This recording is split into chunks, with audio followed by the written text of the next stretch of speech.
Okay, so you're... It is for the tape editor. Can you tell me what your name is, Mhm. what your title is?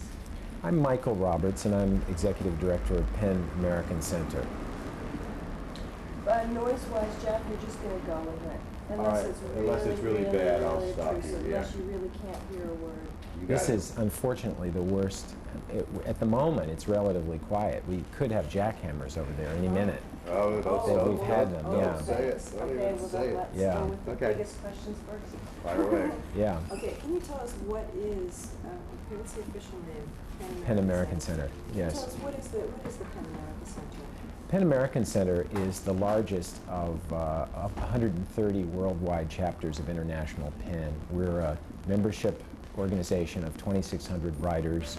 We work to defend free expression around the world and to advance literature and literacy in this country. Yeah, so how would you, if you say PEN in general, what is PEN? PEN is writers mobilized to defend free expression and to advance literature and literacy. Can you tell us a bit about its history, very briefly? Yes, it was founded in 1922 in the aftermath of the First World War, in the period of enthusiasm about international organizations, as an effort to bring writers together as a way to try to prevent the kind of ordeal that Europe had just been through in the First World War. And the feeling was that people of letters were uniquely situated to build bridges across international borders and to forestall the kinds of conditions that had given rise to the terrible World War that people had been through. And you say there are a lot of chapters around the world of PEN. Yes, there are 130 chapters worldwide in some 80 countries. Actually, I should say that again because I'm not absolutely positive about the number of countries. And why don't I say there are some 130 chapters in over 90 countries worldwide.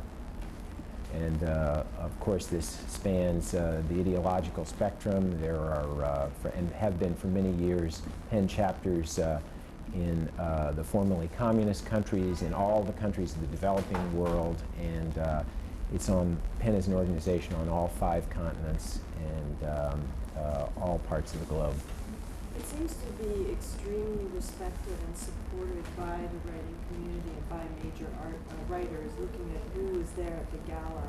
So that means Yes. it's a very legitimate organization, isn't it?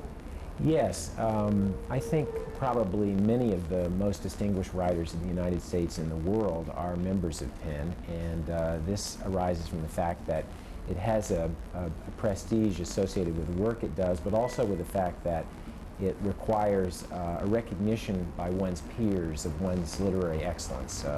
Membership requires the publication of 2 books of literary merit or 1 book of exceptional quality. In the case of editors, 5 years of distinguished contribution to the editorial field. In the case of playwrights, 2 published plays of significant value. So there really is the fact that the membership represents a recognition by one's peers. Mm-hmm. And what is the gala event? PEN American Center began in the late 80s, actually, in conjunction with the establishment of,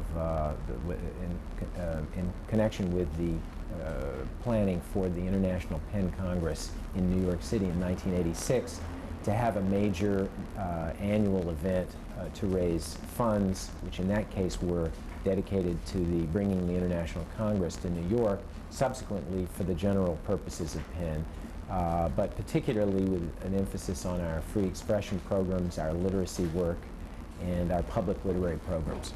Okay. Can you tell us really briefly about the various programs you have? Sure.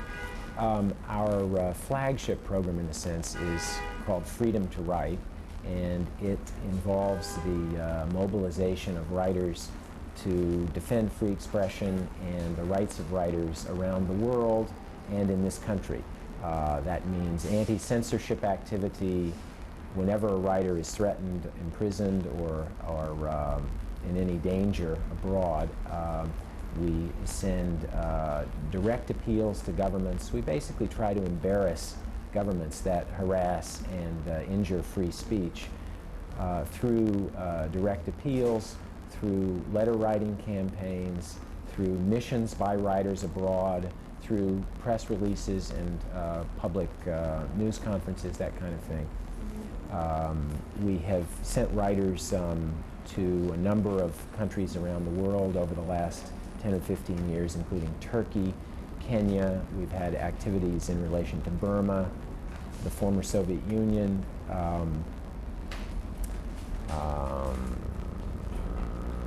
did I say Turkey? We've been very active in relation to Iran in the last several years. One of the more high-profile cases you've been involved in is Salman Rushdie. Can you tell us about that? Yes. I think in some respects, Penn's finest hour was rallying to the cause of Salman Rushdie after the fatwa was declared by the Ayatollah Khomeini in February of 1989. Penn was among the first organizations to insist that this edict could not stand and that the literary community needed to stand up to this kind of violence and intimidation. And in fact, at that time, there were hundreds of writers who congregated right down here in the street below these offices to demonstrate their support for Mr. Rushdie and their insistence that some of the steps that had been taken by the publishing community to step away from the book would have to be reversed. And in fact, after some indication that the satanic verses would be pulled from bookstores, the writing community was able to persuade the publisher and the major booksellers to reinstate the book. So it was quite a significant triumph. And of course, as you know, the Rushdie case continues up to the present time, and there have been a number of ramifications of it. There were attacks 2 or 3 years later on a translator and an editor in other countries, and Penn has continued to make the imprisonment and the threats to writers wherever they occur to be a centerpiece of our activity. I imagine he recognizes the efforts that Penn has made. Yes, we've worked closely with Salman Rushdie and through the International Rushdie Defense Committee in London to keep the level of attention on the Rushdie case high, because of course it is in the nature of governments to want to push these things under the rug, and that's true of friendly and Western governments as well as of the Iranian and other concerned regimes. And so we have worked very hard to make sure that people don't forget about Rushdie. And Rushdie, I think, has cooperated with us in doing this. And as a matter of fact, he came to our offices here last summer to talk with us about how we might coordinate efforts that we were making in relation to Iran and the thaw with the Iranian regime following President Khatami's call for cultural exchange with the West. And this was a call that Penn, along with a lot of other organizations, welcomed, and we've sought ways to bring writers into further contact with Iran. Even though the threat's been lifted formally, hasn't it, against Rushdie, you're saying he's still in danger? Yes, although the governmental, the Iranian government, the Islamic Republic, has disassociated itself from the fatwa, the fact remains that the highest clerical authorities in Iran continue to call for, continue to insist upon the fatwa, and there is a private foundation in Iran which continues to offer an enormous bounty for Mr. Rushdie's life. So we're far from out of the woods on that one. We're probably going to do a piece on Salman Rushdie, so I'll profit here to ask you a couple more questions. Sure. How do you think he has coped with or handled all of this pressure?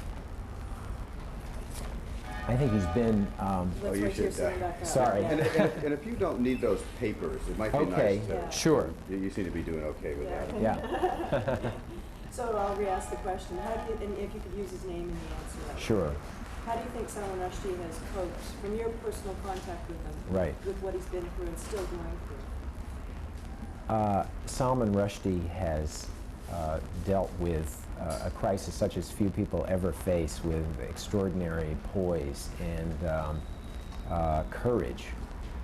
It's an amazing thing to see. He came into this office actually without any sort of guard. He travels everywhere he goes without anything more than a driver, usually, and to live with this kind of fear day in and day out must be a terrible, terrible thing. He's recently had a child, and he's of course had to take all that into account, and it's amazing to see the way this person continues to cope with the sort of threat that none of us ever has to face. Yeah, he spoke very clearly and strongly at the recent gala. Yes, we were honored to have Salman Rushdie as our guest at the dinner, because there's probably nobody alive in the world today who exemplifies more clearly the purposes for which Penn exists. Here's a man whose life has been under a sword for now over a decade, and if there's ever been a figure who exemplifies what Penn's about, I think it's Salman Rushdie. Great. Hey, can you tell us about some of the other programs? Sure. Probably our second most important program is called Readers and Writers, and it's a program that sends writers and their books into low-income communities, primarily low-income communities around the country where people are learning to read. And we usually send probably on the order of 60 or 70 writers a year to low-income communities in which people are learning to read. The way the program works is that over the course of a 12 to 18-month period, we usually send 3 writers. The first writer will look very much like the community. They're often people of color, people representing minority communities, and by the third writer, it'll be a writer who is simply and only a writer. And we arrange to send the books, and the books are furnished free of charge at the expense often of the publisher who donates the work, or a nonprofit foundation that may support the project. And the writer introduces his work to the class, which has read the book intensively over a period of weeks before the visit, and the enthusiasm that these people, who in many cases have perhaps never owned a book before, is simply astonishing to see. And we had a recent program, which I know you were able to see, involving the novelist, American novelist Russell Banks, who brought his book The Sweet Hereafter, which... Can you take that again? Sure. Just so it can stand alone? Yes. Tell us about Russell Banks' recent Yes. event. We were delighted to have as a recent guest of the Readers and Writers program the novelist Russell Banks, who brought his book The Sweet Hereafter to a group of 30 or 40 hospital and healthcare workers who belong to the local 1199 union here in New York. These are largely immigrant, non-native English-speaking people, many of them Haitian, and it was really represented a tremendous achievement for these people, many of them women whose native language was not English, to read this book. They probably learned to read sometime within the last couple of years, at least to read in English, and to see the enthusiasm that they brought to this event is amazing, and really convinces you of the value of this work. And I think it was enormously impressive to Russell himself, who always describes what a charge he gets from doing these programs. So we've had similar programs with Jamaica Kincaid Pete Hamill, Edwige Danticat, herself a Haitian-American novelist, and it's really quite a thrilling program. It's one of my favorite things that we do. Can you tell me briefly about the prison writing program?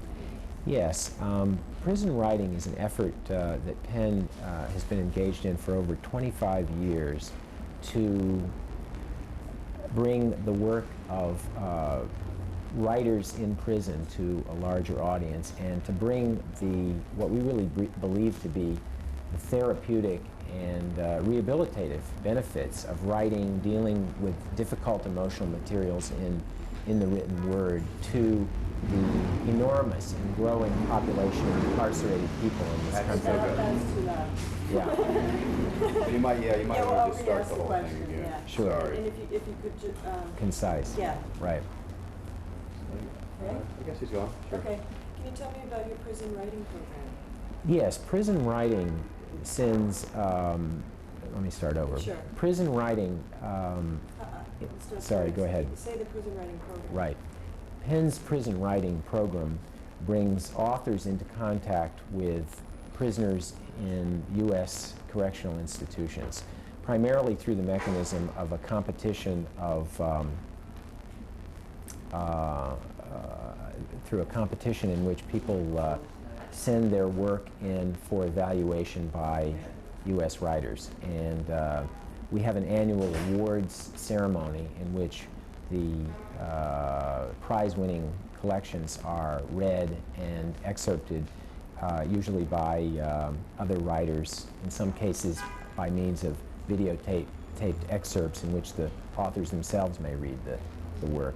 And it's a program that has grown enormously, recently celebrated its 25th anniversary. We've this year published an anthology of writings by prisoners.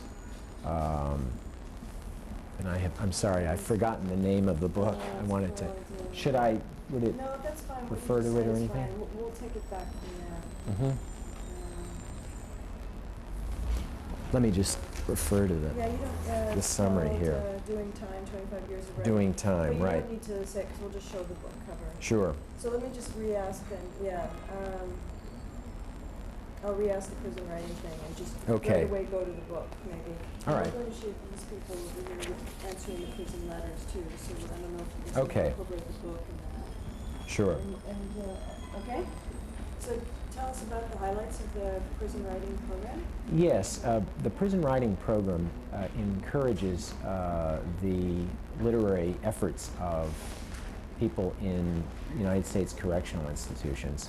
It does this primarily through a mentoring program in which Penn authors and other people interested in literature work mostly by correspondence with prisoners who want to write, and above all, through an annual prison writing competition in which the work of prisoners is evaluated by Penn members, and awards are given in an annual ceremony. Okay, I think we just got it done here. You also have, are there other events you want to talk about awards or? Sure. I just want to refer to my blurb here on the awards.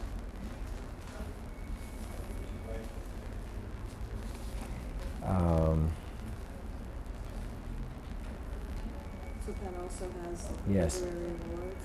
We also have, Penn also sponsors an annual literary award contest which recognizes distinguished work in all the literary genres and also distinguished editorial work by U.S. editors. We have an awards, a major awards event usually in April of every year, at which the prizes are conferred and the awardees attend. Let's see, I'm thinking about whether I want to tell you about Oh, don't worry about it. I think that's good. enough? Okay. Okay, so a couple more questions. Sure. Why do you personally think Penn is a good organization? I have, well, let's see how to answer that.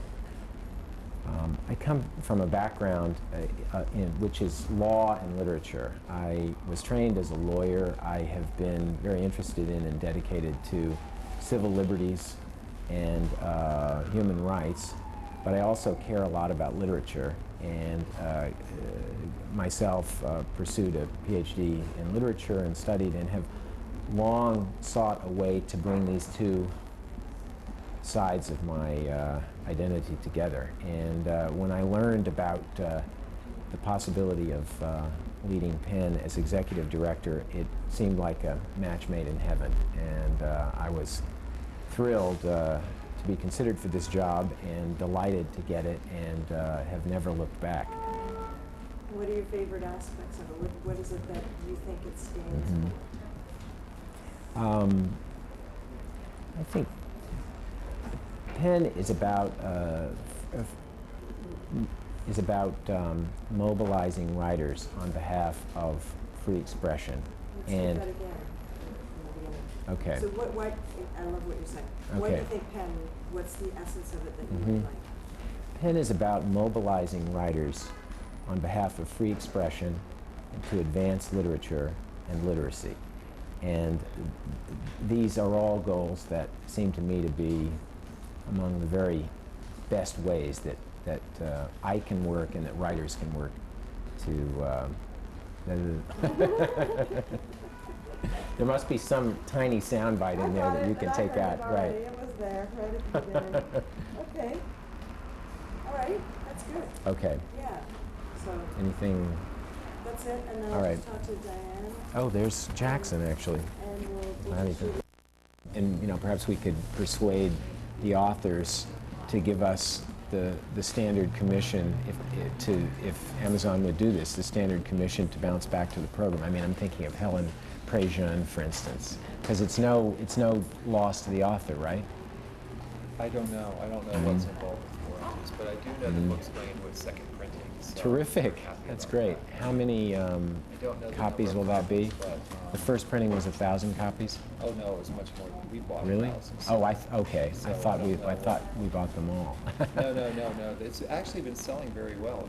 Really? Yeah, so they're now going into a second. Well, I saw somebody reading it on the subway, somebody who, had no connection with Penn, and I was pretty thrilled by that. I wanted to go over to him and say, where did you get this book? Well, it's been prominently displayed in a lot of the bookstores and so on, so Yeah. that's good. Right.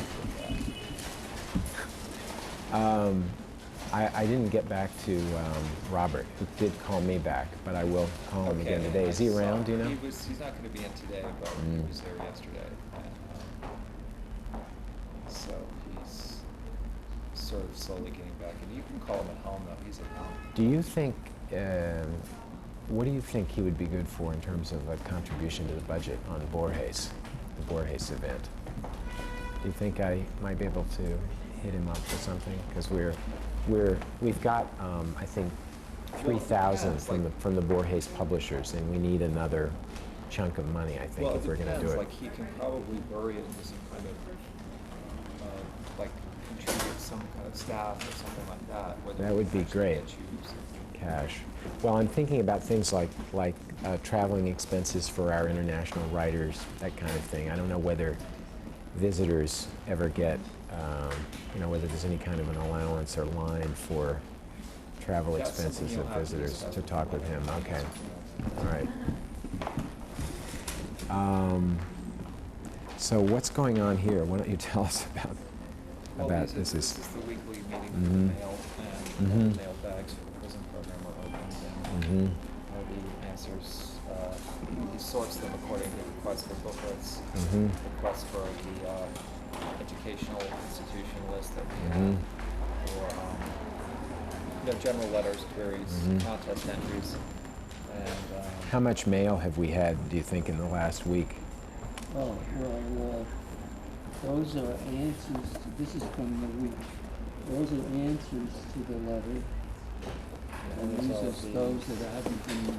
Have not yet been answered. Haven't been answered yet. And, well, it includes, those are part of the answers. Also. And we send each prisoner what exactly? A copy of? Well, most of them want the handbook, writers in prison. Then we also have a demand for a list of correspondence courses, which we've made up, that Mhm. are available to prisoners. Right. In other words, thousands of colleges and universities have correspondence courses, but they usually have some kind of some reason why a prisoner couldn't take Is it. ineligible. They might have a session that they have to attend, the first session, Mhm. something like that. So we went through all of those listings, and we came up with these where there was no restrictions and the prisoners Mhm. couldn't take Mhm. these correspondence courses. And now we're working on trying to help them get funding, because we have, Mhm. like I have here, a letter from, and I've had more than one letter from prisoners that haven't, they want to know, they want to take the courses, Mm. but they haven't got the funds. Sure. Can we help, you tell us how to get the funds? Mhm. So we're trying to work on that, and one of the possibilities might be the Milken Foundation.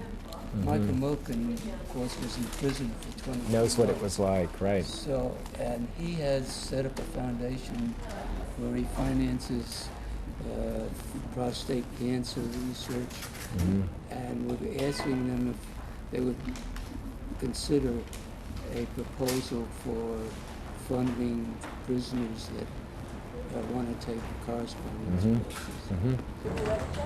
Yeah, I'm borrowing that tape there.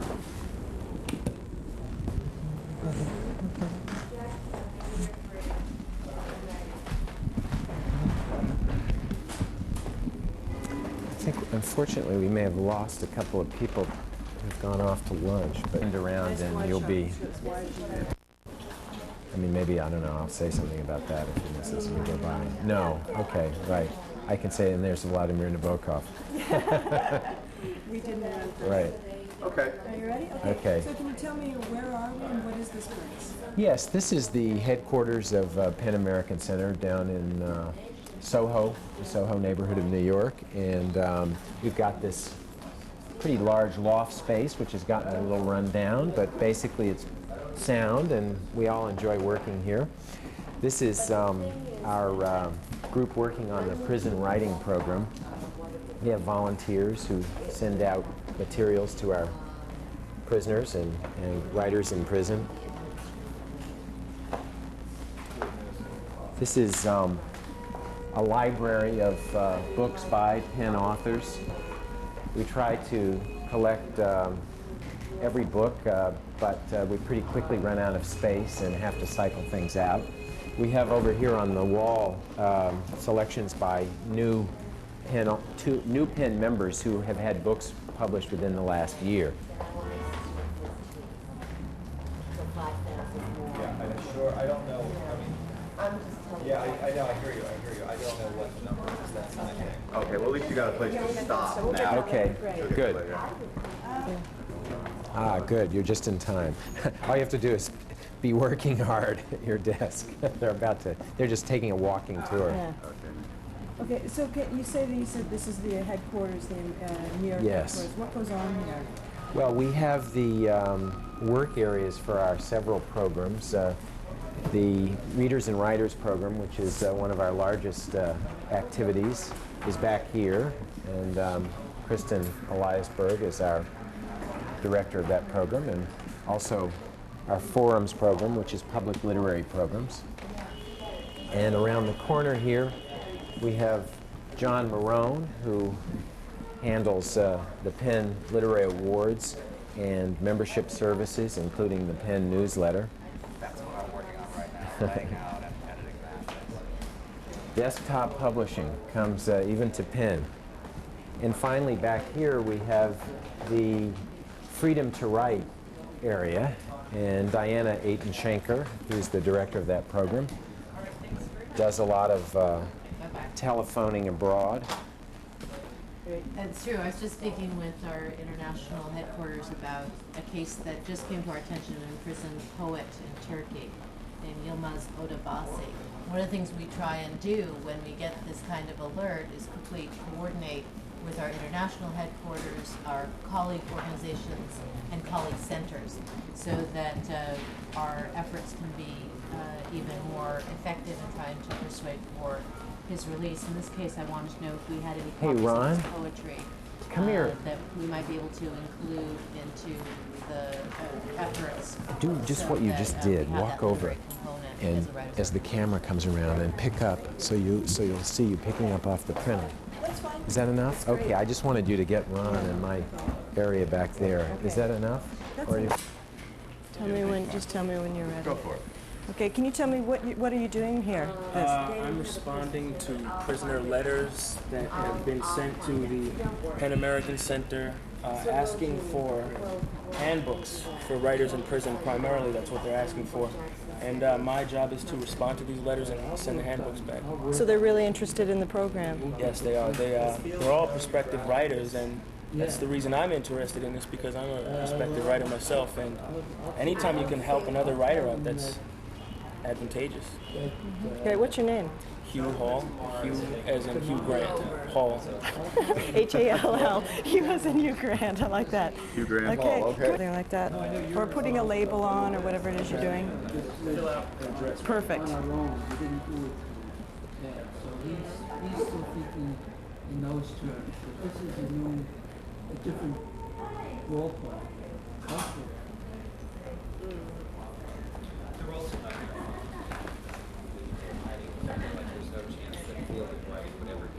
Let me call. I can call.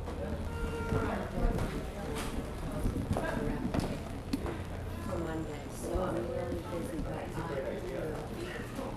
well, it's a great, this is really going, I'm gonna try to speak to Mike about this. The person that you're going to, the one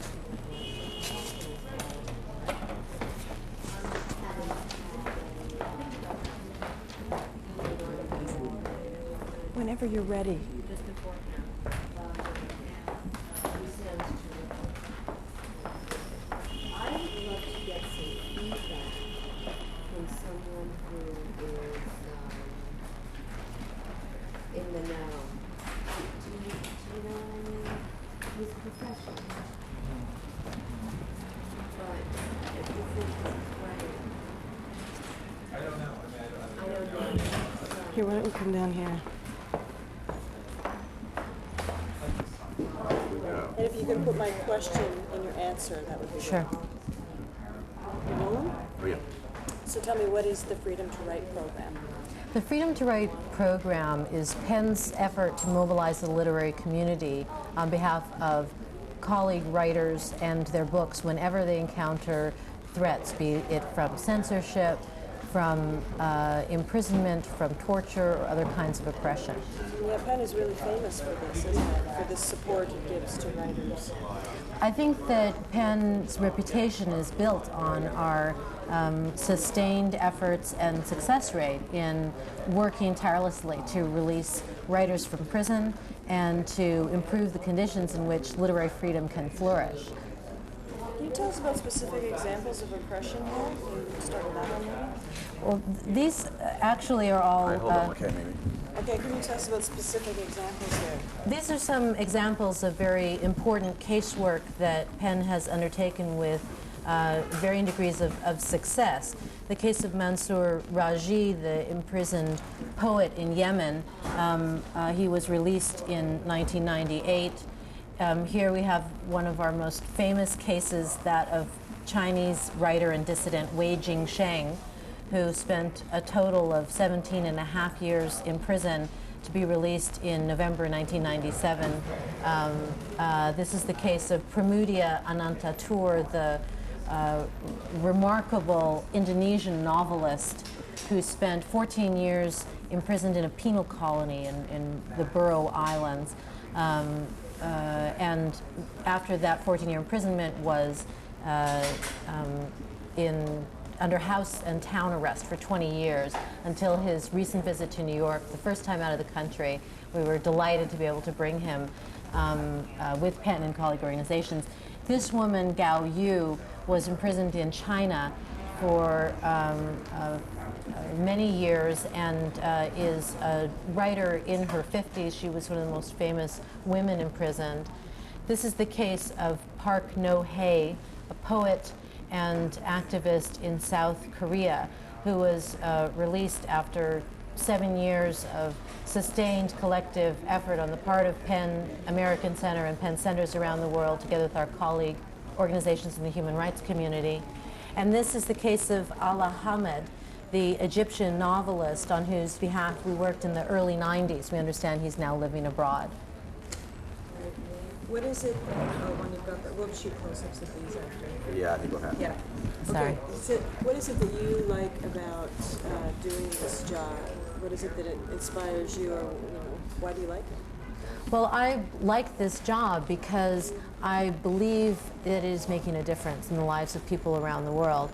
I believe that when I speak on the phone with the son of imprisoned Turkish playwright Ezber Yagmur to tell him that PEN is extending honorary membership and award with tremendous prestige as well as financial support, and he tells me this will keep his father going to the next stage. I know that we make a difference when we're able to help writers like Zdenka Akin find freedom in Budapest on her way to Canada, fleeing Belgrade. I know that we make a difference when Indonesian novelist Pramudia Anantatur comes to New York finally after 20 years of house arrest and says what kept him going was knowing that there were other writers around the world mobilized through PEN and through colleague organizations on his behalf, that he knew he wasn't alone. I want to give that message to oppressed people, including and especially writers who are in worse situations than we are, that you are not alone, that there are people here living in freedom working on behalf of your freedom. Great. Just for the tape editor, I know I have your card, but tell me what your name is and how you spell it. Sure. Diana Ayton Shenker. That's AYTON-SHENKER.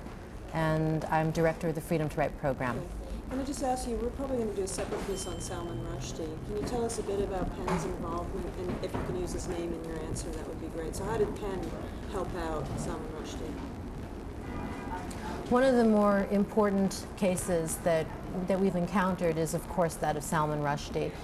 Salman Rushdie in many ways embodies not only the aspirations but also the challenges that we face through our work here, in that he is a remarkably gifted writer, persecuted because of his writing and facing a continued nightmare throughout his life.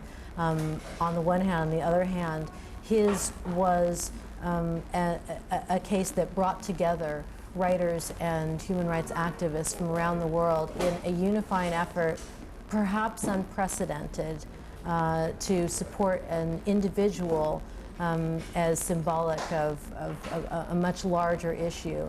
One of the impressive and meaningful things to me about working with him personally is his commitment to call attention to others in similar and worse situations, that I believe sincerely sees his experience as a lesson for all of us, and so do we working on his behalf. Great. Okay. That was really good. Can you tell I was an activist in college? Like this gal, I couldn't see her saying I like her. I just get her real quick and kind of her work kind of. Her,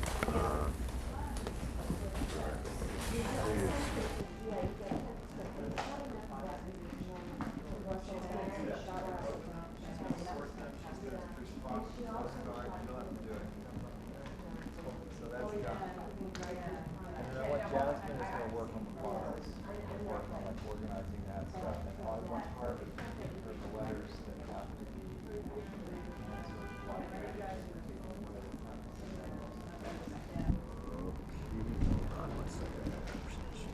okie dokie. Okay. Can you tell me what your name is and what you do? My name is Kristen Eliasberg, and I direct the Penn Forums program and the Readers and Writers program. How do you spell your name? Kristin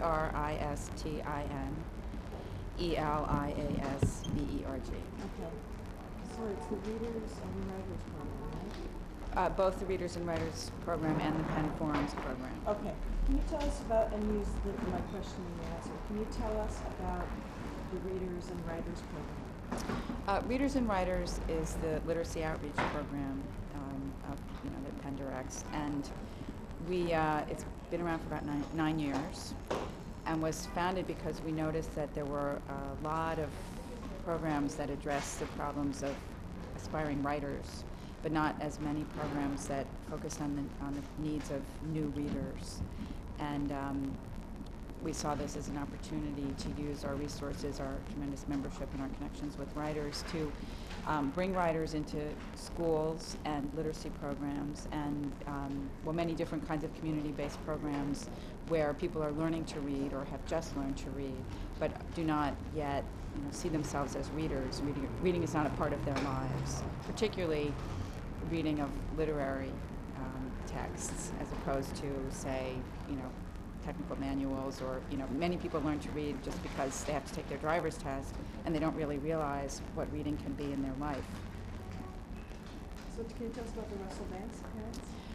Russell Banks visit at the adult training program. It's an educational program sponsored by the Union of Low-Wage Hospital Workers, which is Union 1199. The students there are all relatively new readers. For some of them, this was probably the first book that they ever, the first entire book that they read. We've had students at those visits who will say, when they write in the evaluation after the visit, I hadn't finished the book when he came, but because of the visit, I went back and completed the whole thing. So. He's visited there before, and what's particularly wonderful about his visits, although it's really a part of all the Readers and Writers visits, is the connection between the artist and the readers, the kind of appreciation that a new reader brings to a work, which for them is challenging and difficult and so new, is often so much more satisfying for the writer than even working with graduate students at Ivy League universities. I mean, some of our writers just say this is the most exciting visit I've ever had. And I'm sorry, the question was. Well, that was good. You answered it. Okay. Okay, that's perfect.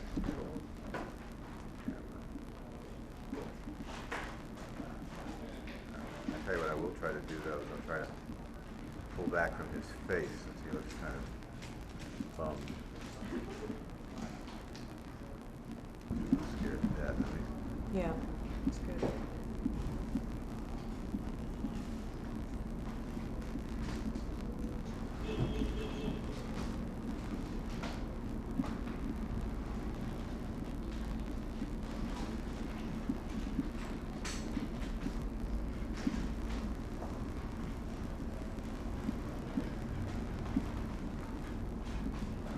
Okay, good. Thank you very much. Dial my office number and try to find out from Emily why she keeps on paging me. Just see if there's anything I need to know or anything I can tell her. You have to dial 212? Yes. What's your office number? 228-1225.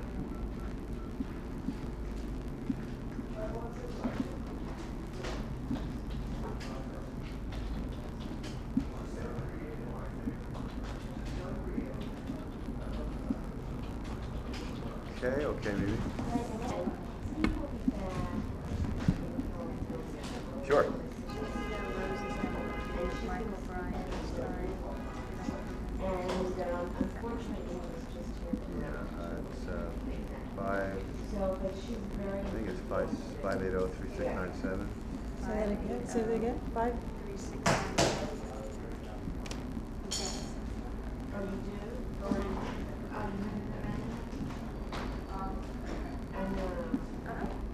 So we're almost done.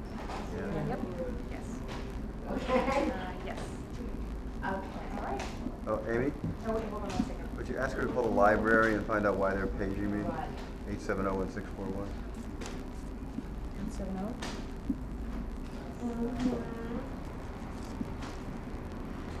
Okay, next.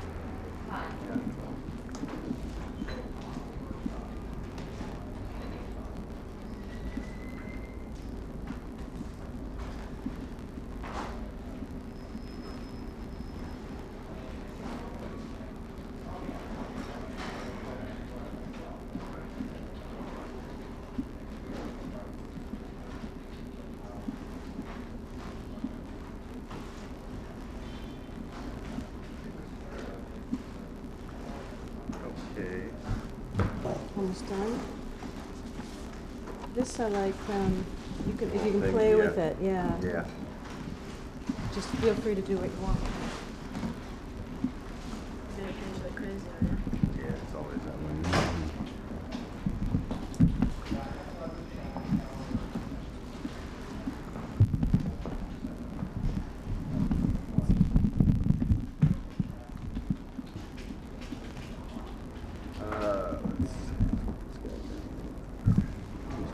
You got the cuffs on. Oh, yeah, wow, good for you. So we'll just lock him off first. And we'll Okay. sit here.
Now the text, is it important? Do you want to see the text kind of isolated, or is it, you want to see the text on this side kind of without any? Yeah, maybe pan over to it or something? Yeah, I mean, I have it, you can read it pretty well, and let me just, let me do one thing here.